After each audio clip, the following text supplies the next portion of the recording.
40 సంవత్సరాలకు పై వయసు కలిగినటువంటి వ్యక్తి, పుట్టినది మొదలుకొని కుంటివాడు, ఆ శృంగారం అనే గొప్ప దేవాలయం దగ్గర భిక్షమడుక్కుంటూ ఉన్నాడు.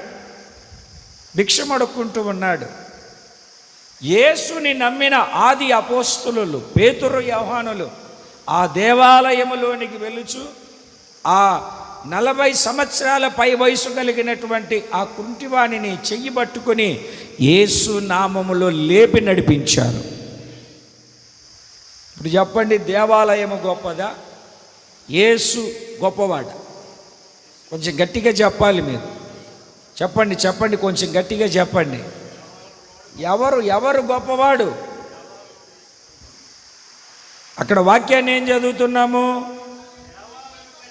దేవాలయము కంటే గొప్పవాడు ఇక్కడ ఉన్నాడు. దేవాలయం కాదు,